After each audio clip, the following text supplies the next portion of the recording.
오늘 주신 하나님의 말씀은 창세기 13장 14절에서 18절까지의 말씀입니다.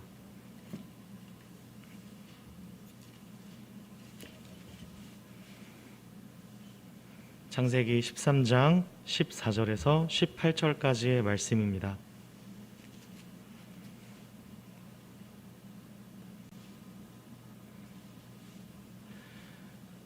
제가 대신하여 봉독해 드리도록 하겠습니다. 롯이 아브라함을 떠난 후에 여호와께서 아브라함에게 이르시되 너는 눈을 들어 너 있는 곳에서 북쪽과 남쪽 그리고 동쪽과 서쪽을 바라보라. 보이는 땅을 내가 너와 내 자손에게 주리니 영원히 이르리라. 내가 네 자손이 땅의 티끌을 같게 하리니 사람이 땅의 티끌을 능히 셀 수 있을진데 내 자손도 세리라. 너는 일어나 그 땅을 종과 횡으로 두루 다녀 보라. 내가 그것을 내게 주리라. 이에 아브라함이 장막을 옮겨 헤브론에 있는 마물의 상수리 숲으로 이르러 거주하며 거기서 여호와를 위하여 제단을 쌓았더라. 아멘. 우리 계속해서 창세기의 말씀을 나누고 있습니다. 우리 창세기 지난주 12장부터 10절 그리고 오늘 본문까지 보면 두 가지의 사건이 기록되어 있는데요. 먼저 하나는 이 아브라함이 기근을 피하여 애굽으로 피난을 갔다가 망신을 당하는 얘기며 13장에는 조카 롯과 헤어지는 이야기가 나옵니다. 이 두 가지 이야기는 모두 하나님께서 아브라함에게 하신 약속이 어떤 것인지를 이렇게 설명하기 위해 등장하고 있는 이야기들인데요. 약속을 하신 하나님께서 그 약속을 지키시며 또한 그 약속이 가지는 특별함을 가르쳐주고 계십니다.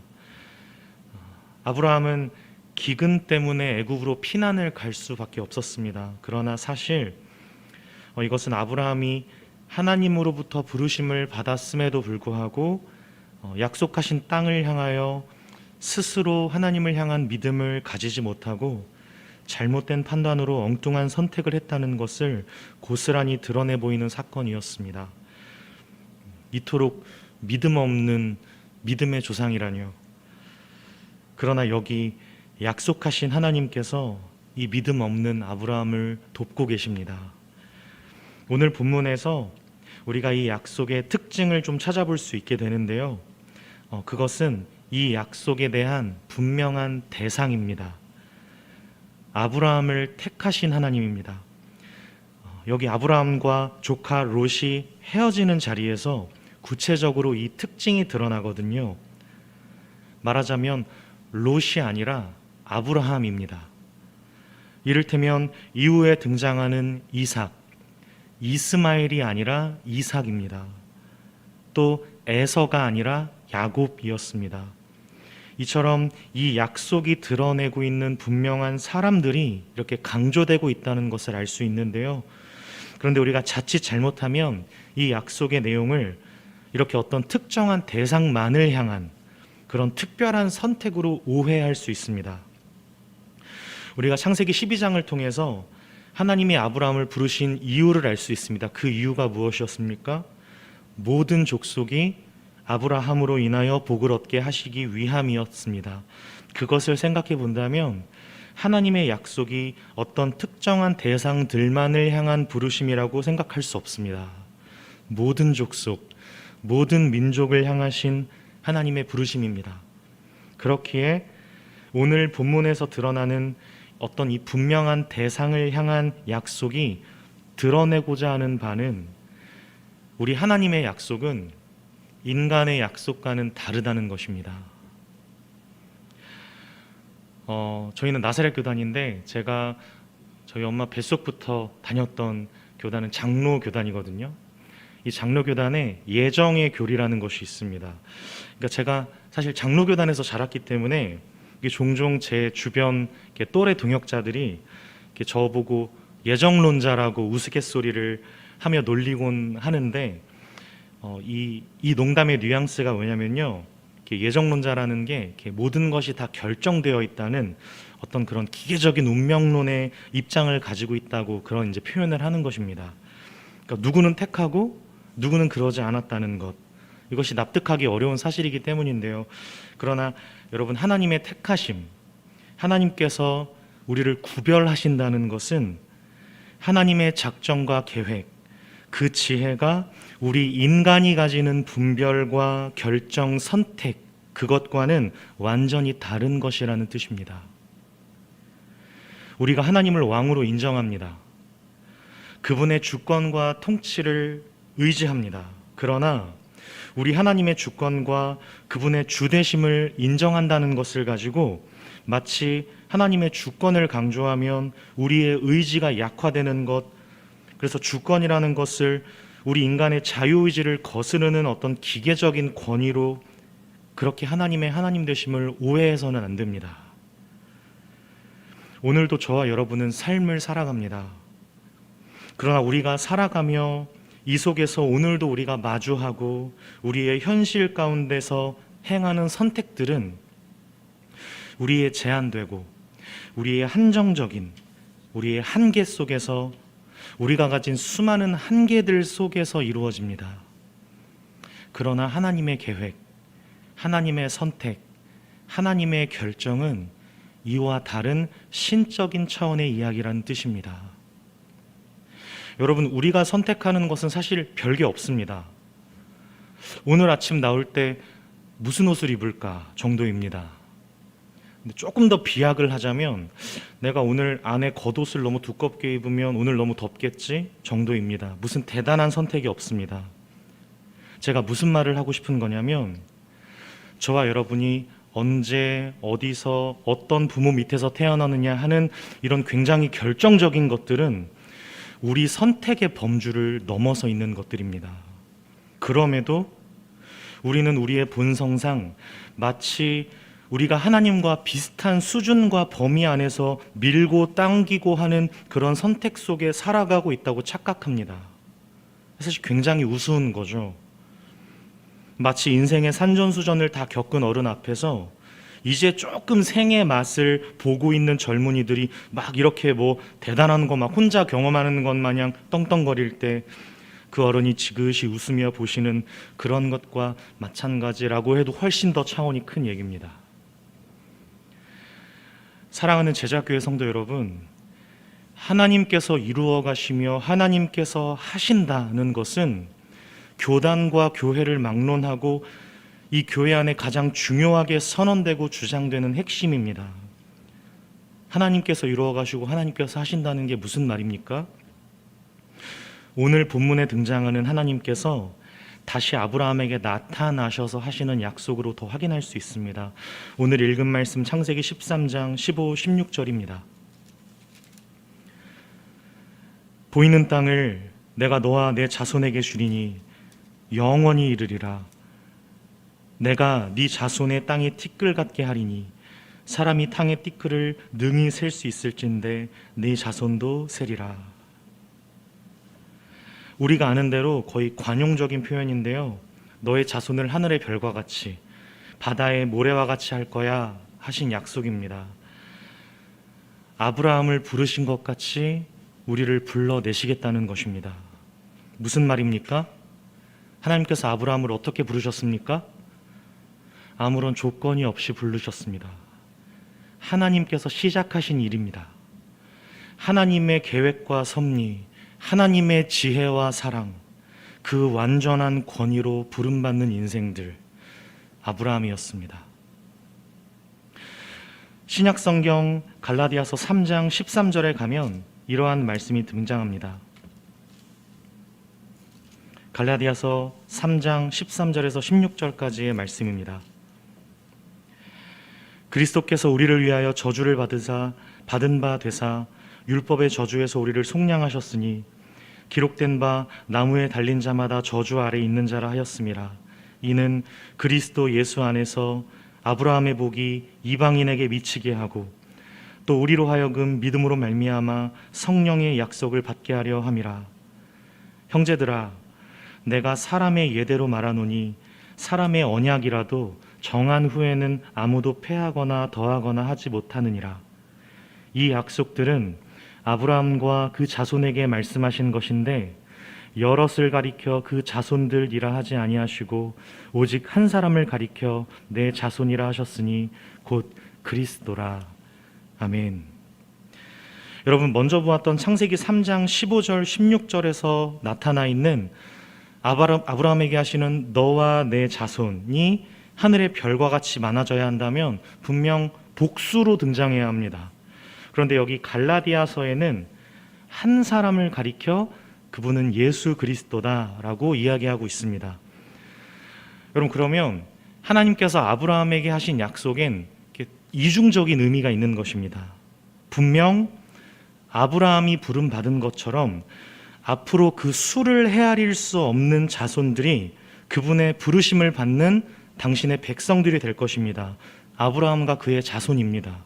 그러나 동시에 이 자손들이 예수 그리스도라는 것을 설명하고 있는 이 말씀을 근거로 이해하자면 그 모든 하나님의 백성들은 예수 그리스도 안에서 부름받은 자들이라는 것입니다.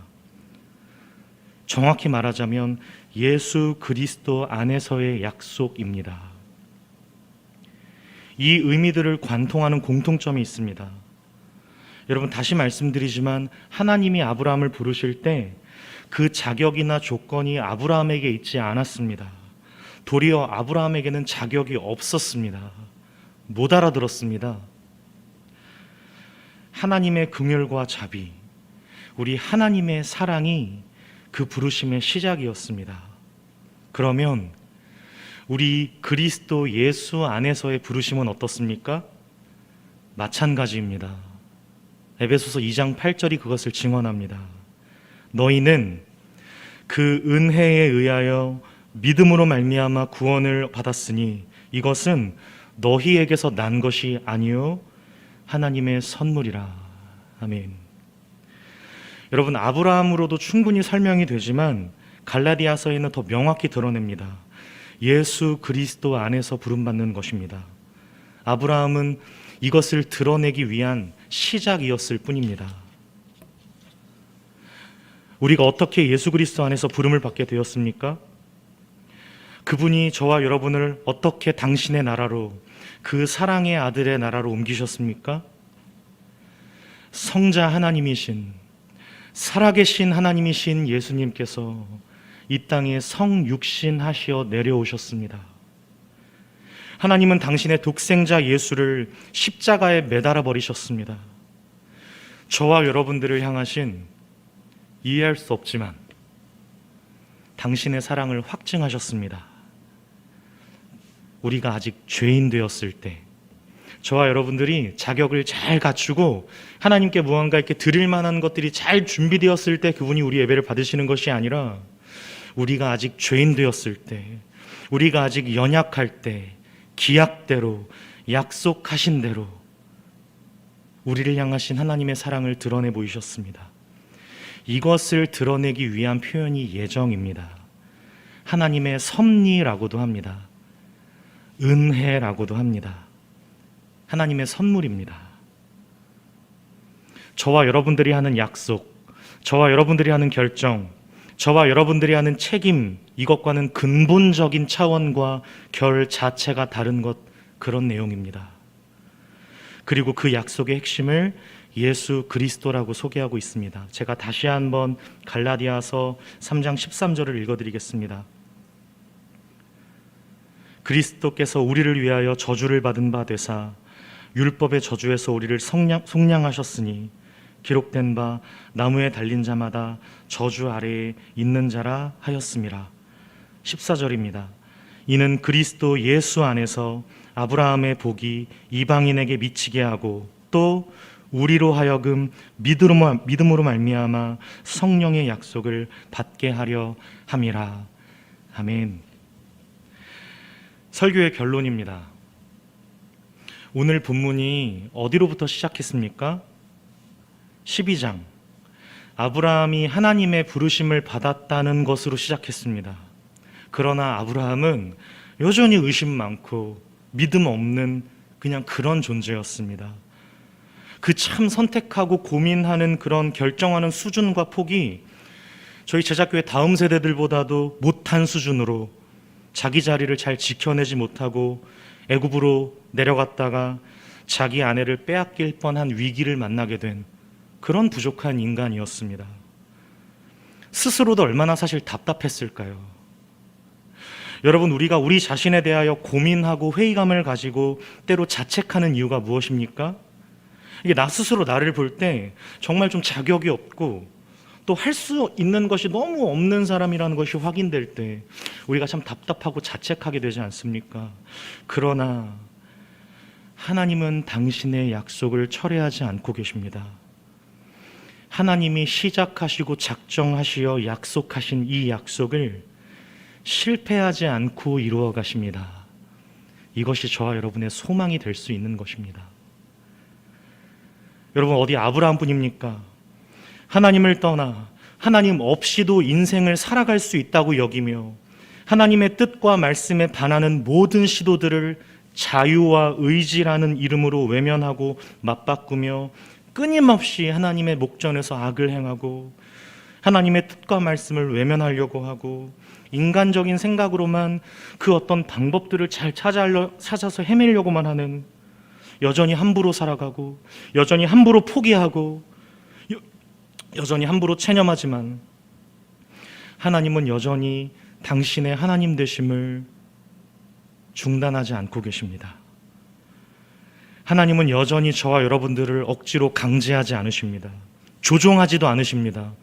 여러분, 맘만 먹으면 교회도 안 나올 수 있잖아요. 하나님은 조종하지 않으십니다. 그렇게 당신의 주권을 사용하지 않으십니다.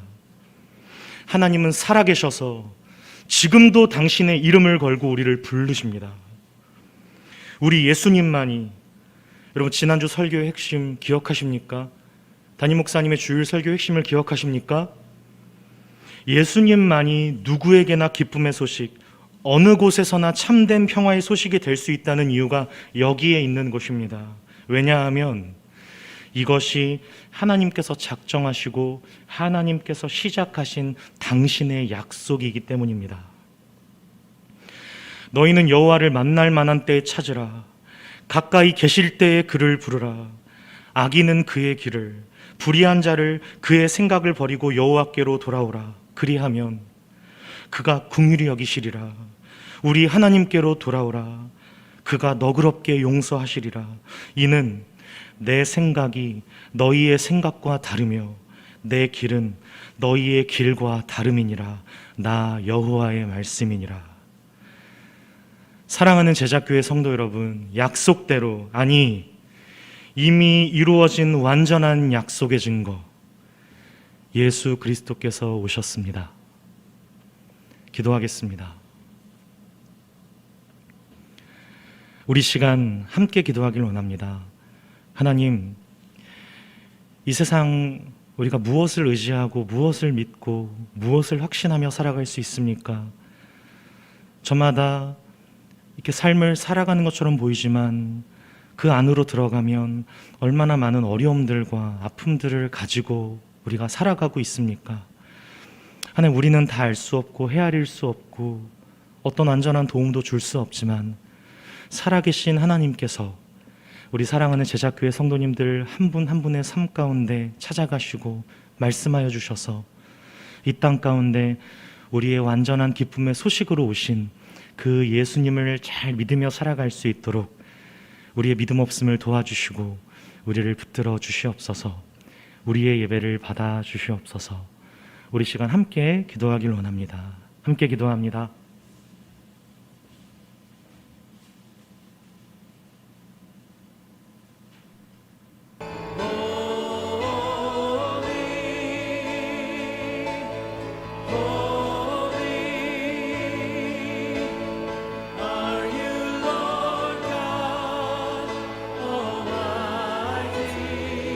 하나님 감사합니다. 오늘도 시간 가운데 우리를 불러주시고 크신 하나님의 이름을 높이며